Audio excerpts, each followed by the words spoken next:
I had just left my mother's house after visiting her on her birthday. She lives a state over from me, and while I don't visit as often as I should, I try to make it out there when I do get a chance. The drive to my mother's house was fine. Actually, I made pretty good time. Normally, a 6-hour trip ended up only taking me 5 hours, and that was a plus. I never really cared much for driving. Sure, some people would argue that driving can be cathartic, driving peacefully on an open road. For me, however, I just find driving, especially long hours, to be monotonous. The less time I have to spend on the road, the better. I had left my mother's house a little after 4 p.m., and for the first hour or so, I was met with an outrageous amount of congestion. I think I ended up sitting on the highway without moving for a total of 20 minutes straight. Then immediately after, I was met with intermittent stops, which turned my monotonous trip into one of agony. The constant drive, 2 feet, then brake, was beginning to take a toll on my mind. After about an hour and a half, my GPS came to life, informing me of a severe accident further down the road. Although I wasn't surprised, I was grateful to have something to blame on this bad traffic. As my car crept further down the road, my GPS, with her overly chipper voice, would suggest that I take a detour. At that point, anything was better than sitting in this metaphorical hell. The exit was slowly approaching, and just trying to get to that ramp was treacherous, like having your favorite food placed just out of your reach. Eventually I made it and followed a few other cars, making a quick exit as well. My GPS began to plot a new route home as I drove alongside the road. Around 10 minutes later, I found myself driving alongside farmland for as far as the eye can see. While I was still a little frustrated at sitting in traffic, being able to drive consistently with a relaxing view did help me calm down a bit. It wasn't long after passing the third cornfield that I noticed that I was now alone on the road. I knew I had followed some cars when I pulled off the highway, but now there were no vehicle in front or behind me. Even though that was odd, I put it out of my mind as I drove along. A few minutes later, my gas light appeared. And I sighed, as this seemed to add on to my many driving frustrations. I was pulling up to an intersection when I saw a sign for a town on my right. Running out of options, I made my way down the road. When I first pulled into town, I was surprised at how barren it was. There was a small gas station on the edge of town, a post office nearby, and a few residential houses further down the road. Putting the thought to the back of my mind once again, I pulled into the gas station as the sun was beginning to set. After getting out of my car, I saw that the pump had a "Please pay inside" sign taped to it. So, with a huff, I walked over to the gas station itself. When I stepped through the doors, I locked eyes with a man behind the counter. He was an older gentleman with a white beard and deep blue shirt. I gave him a nod as I walked over to the coolers to grab a water. He didn't return a nod, nor did he make any movements whatsoever. It was late, I thought, probably the end of his shift. I walked up to the counter and set my water down and asked him to put 20 on the pump outside. He just stared at me for a moment, with a grin that seemed forced. After a minute of silence, I asked him if he was all right. He simply nodded, pressed a few buttons on the register, then returned to his previously motionless demeanor. I asked him how much it was for the water, but the man didn't acknowledge me at all.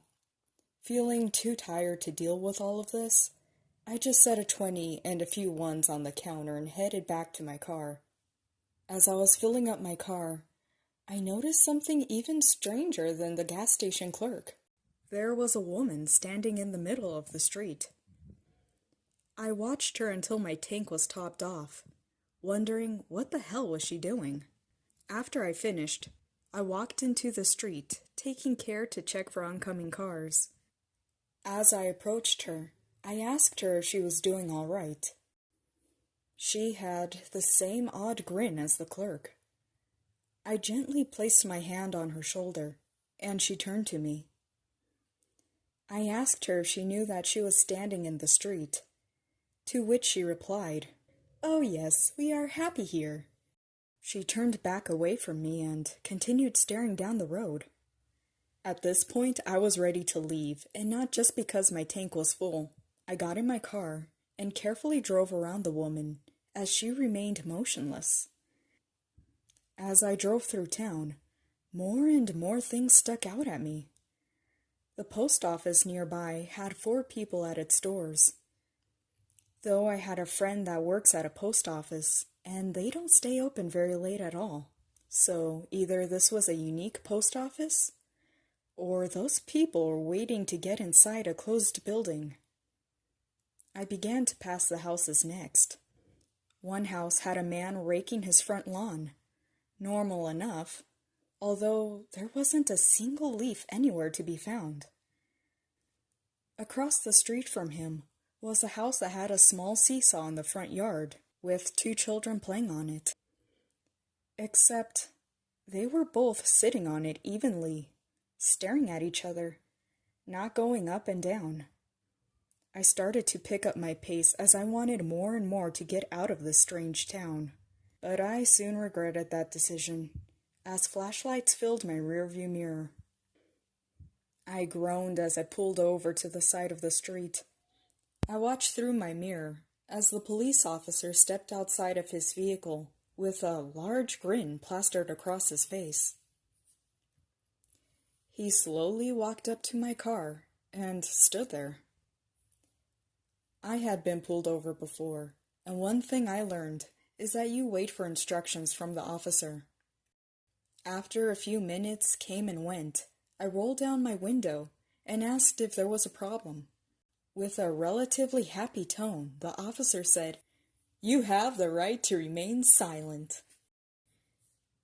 I gave him a confused look and asked if I was under arrest, to which he spoke again. "It's illegal to drive a car, sir." If I wasn't already so creeped out by the whole town, I would have thought this was actually quite funny. I told him that I had a license and registration to drive this car. Then he leaned down and almost stuck his head inside my car window before saying, "Have a nice day." He then stood back up, walked back to his car, then drove away with the lights still flashing. I was at a loss for words. Never in my life had I experienced anything like that before. Taking a moment to compose myself, I looked around and noticed that all the people were now staring at me. The man raking his leafless yard, the 2 children, everyone was staring at my car now. I started to drive away, when I was stopped by a sight that made me feel very uneasy. The woman from before, the one that was standing in the middle of the street near the gas station. Well, she was still standing in the street, but right in front of me now. I had been driving for quite a few minutes, so unless she was a marathon sprinter, there was no way she could have gotten in front of me. I slowly crept closer to her, and like before, carefully maneuvered my car around her. I still had my window down as I passed slowly. When I was almost halfway, she turned to me. Her eyes were a dark shade of red, and she was no longer smiling. In a deep, gravelly voice that obviously didn't belong to her, she said, "Join us." I had never stomped my foot on the gas that hard before in my life. My tire squealed down the road, and I didn't let off until I started to see the cornfields once again. After another half hour of driving, I found a road leading back to the highway. Once I was back on the highway, a tidal wave of relief washed over me. I didn't get off the highway until I was finally home. When I made it home, I couldn't stop thinking about all those weird people. how they all looked like people, but they didn't act like people. I know this must sound confusing to all of you, but it's just as confusing to me. After I made it home, I took some time to retrace my route. I took up a map and saw that there was no town in that area.